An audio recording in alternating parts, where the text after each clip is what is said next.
Welcome back to the Billabong Pro Tahiti. We're into the early afternoon. It's almost about 3 o'clock local time, and we're into the last heat of the second round. We'll wait for the official call from our commissioner, Kieran Perot, for his plans for later on this afternoon. Coming from a very talented surfing family, he's got a younger brother named Sammy Poopo, who he's brought to Tahiti in the past. We got to see him rip some of the reef passes on lay days over the years. Meanwhile, we'll see Kanoa Igarashi check out a wave, remain prone, and just uses that one to reposition. Poopo still holding this one deep on the reef, and he'll set up his opening ride. Poopo just all drive on one that's really angled south, now getting into a better part of the wave. Big slash on the open face, and that one's going to take him down. It's amazing the power of this wave. I mean, Miguel was kind of cruising along there, thought, I'll just get a little cover up right here, and the wave just went slap. Get down, and that's the thing about this wave, you know, you've got to be exactly the right place, or it'll do exactly what it did to Dusty. I mean, that didn't look like a radical wipeout in any way, shape or form, but I think got the board to the chin, so I'm sure he's okay. He seems like in good spirits, but yeah, this is even at this size, we just talk about how dangerous it is when it's smaller, Joe, because you know, there's less water under that wave breaks right on that shallow reef. This is that west bowl that comes out of the channel. Miguel Pupo slowing down, and now just takes him down. Here we go. Live action for Poopo. Now he's got plenty of room on that west bowl section. He gets blown out. So a successful barrel ride for Poopo. Small one on the inside corner, but it was fun to watch. Even the smaller conditions here, these guys have so much room inside the pit to move. And for goofy footers, they've got a whole lot of options. Obviously, they're on their forehand. What are some of your favorite goofy foot approaches to really max out the tube time here, Potts? Well, it's, you know, it used to be the left hand in the face of the wave. You know, this one right here from Miguel Pupo doesn't really want to drag anything because he needs that speed. Just over the last couple of years, guys, let's have a look right here. You can see him slowing himself down. Now he lets go. Now he just needs to drive through. You don't want to wipe off any speed right there. That wave is shutting down. Perfect positioning, perfect timing, well-read wave there from Miguel Pupo. I think, to me, one of the most impressive waves now that they're starting to do it. I don't know who started it, but I think CJ maybe was probably one of the first guys I saw where now using that two-hand drag, where they're using both their hands. I think Damien Hopgood dislocated his shoulder by just trying to use one because you're going so fast. The wave's got so much power. I don't know how they do that. Remember that, Potts, back in those early podium speeches? That was like the constant question, like, okay, so how does this work? Chopu was such a crazy addition to the schedule way back when. Poopo up and out. Last for Poopo, 5-5, as Kanoa is still scoreless. Really well at pipeline and stuff like that. I don't know how that works. What is going on down there? I don't know, man. We're going to have to go to Florida and find out, right? Having a look now, Miguel Pupo looking to better the 1-5. Nice and smooth on the front side wrap. Just good for one move, as he's looking to improve on his scoreline against the rookie on tour, Kanoa Igarashi. With still plenty of time remaining on the clock. Last surfer to win from the USA, also from Florida, Cocoa Beach, Kelly Slater's more like a citizen of the world these days. He's got places in LA, he's got a place over right next to Pipeline. Kelly talks about just putting in time way back in the day, and when he came out with that book, Pipe Dreams, written with Jason Board, Kelly kind of talked about how he was scared of big waves. Obviously, he was really young, but from some of his peers, he said it was something he needed to work on, so he'd just stay in places to push himself. As we look at Poopo's last. Silky smooth surfing right there from Miguel Pupo, only just, you know, 1.93, so at this point in time, it is in his top two. So here we have those two different approaches, right? So Kanoa Igarashi knows, here we go. Poopo again, pulling in. He'll get deep. Fun looking barrel. And now just rapid incomplete on the turn, and Kanoa still scoreless as Poopo continues to swing here, Potts. How many times have we seen this today where, you know, the guy that gets the first wave realizes it's inconsistent, so just stay busy underneath that priority. You never know what can happen.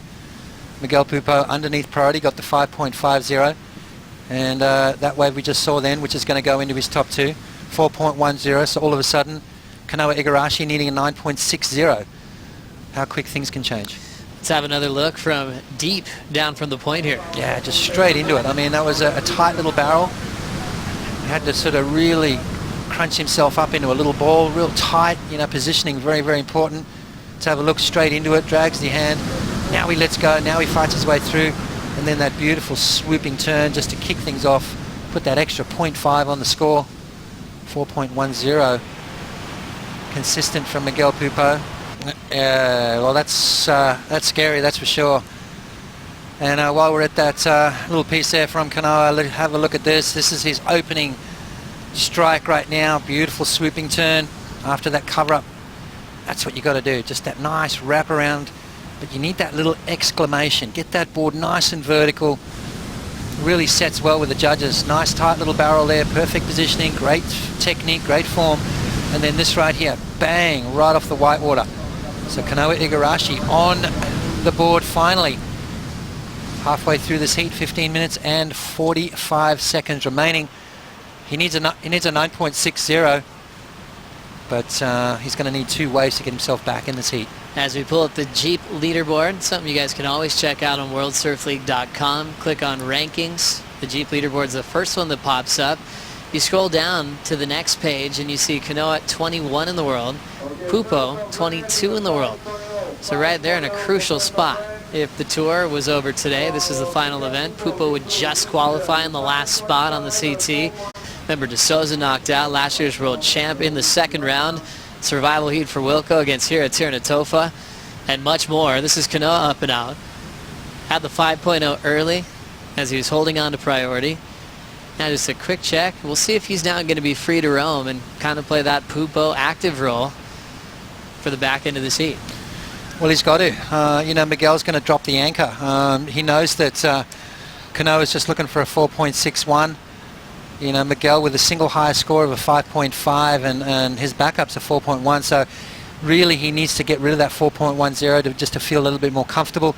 He's got 11 minutes to go, so Miguel's just going to take it easy. He's going to sit there and wait for something special, which gives Kanoa that free reign of just to catch a lot of waves and try and you know, produce what Miguel did, 5.50 underneath the priority of Kanoa. So Kanoa's got to kind of try and play that same role. And Kanoa obviously aware of the forecast getting better for the next couple of days. KP, our commissioner, just alluded to it, hopefully finishing in the best conditions we've had on offer for this waiting period. Italo Ferrer, Keanu Singh are looking like they'll be the first heat in the morning.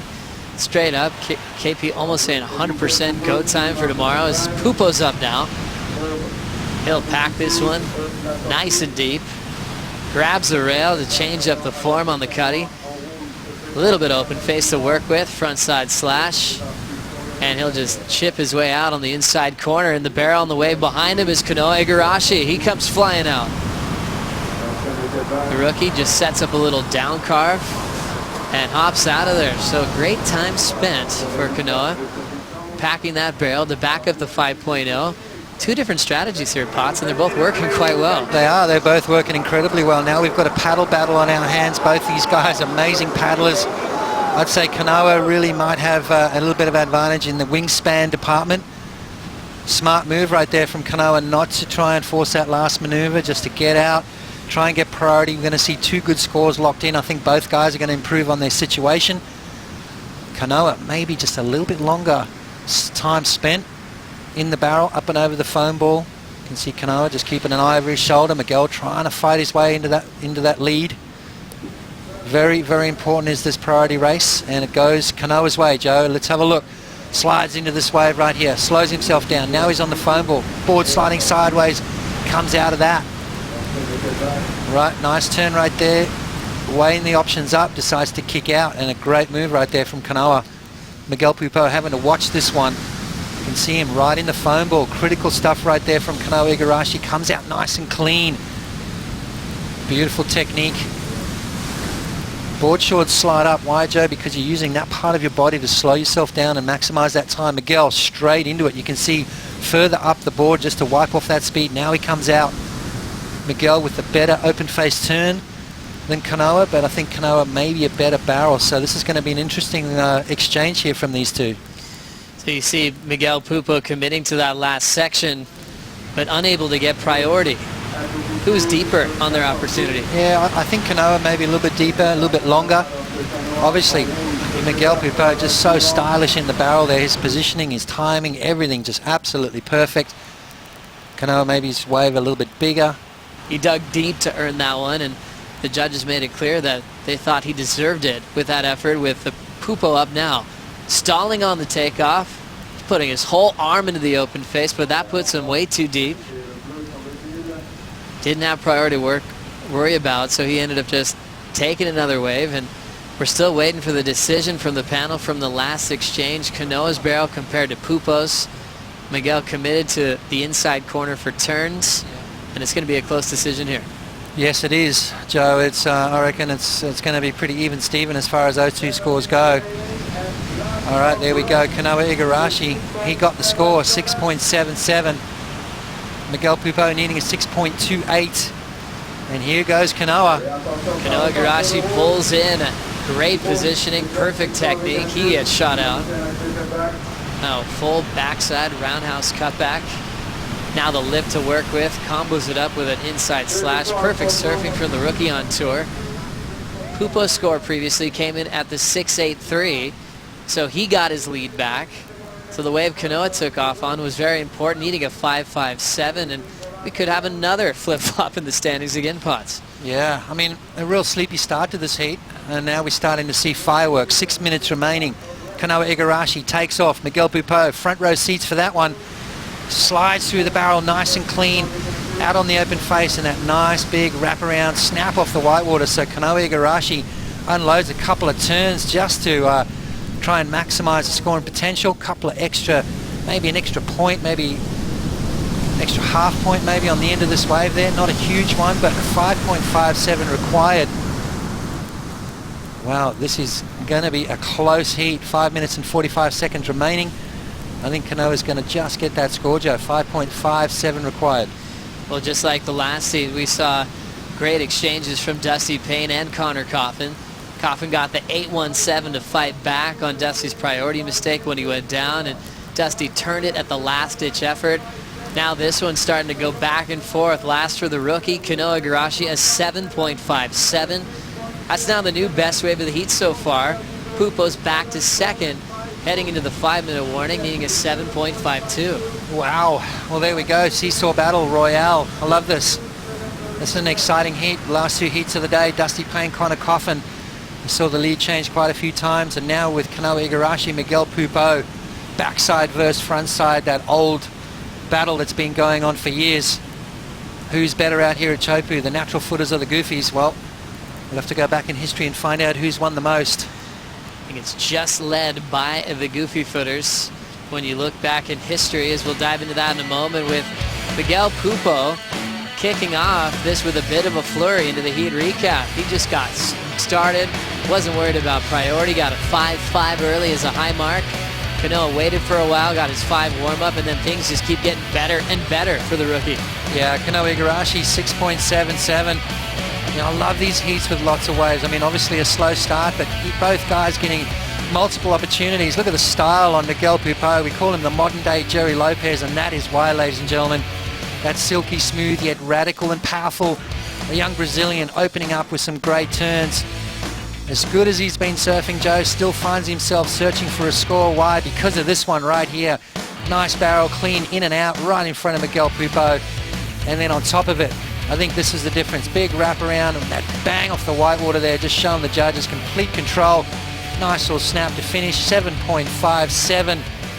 3 minutes and 45 to go. Miguel Pupo, 7.52 required by the young Brazilian. He does have priority though, Joe, so very patient. Yeah, when it becomes a little bit more technical, a little tighter, Kanoa Igarashi way up the point, Joe. Now setting up a bottom turn, he'll eject. Igarashi in the lead without priority. More pressure on Poopo as this one's starting to wind down. And we'll see if Poopo can pull off a Dusty Payne and find one last wave to turn it. It just came down to the guy that got the barrel that lasted longer. And always impressive when you see a new name get to compete at Chopu for the first time. Starting to see the technique of Kanoa Igarashi. It looks like he's learned a lot coming to these big CT venues at a young age. His backside form looks flawless in the barrel pots. Exactly, and you know, I have no doubt that if it was 6 to 8 foot out there today, Kanoa Igarashi would turn and go. He's got great technique, he's really brave. And you know, he's put his hand up to be a professional surfer, so no matter what comes his way, he's going to deal with it. So looking forward to it. Well, the horn sounds. Miguel Pupo runs out of time, and Kanoa Igarashi saves one for the rookie class as he'll move on into round 3 action.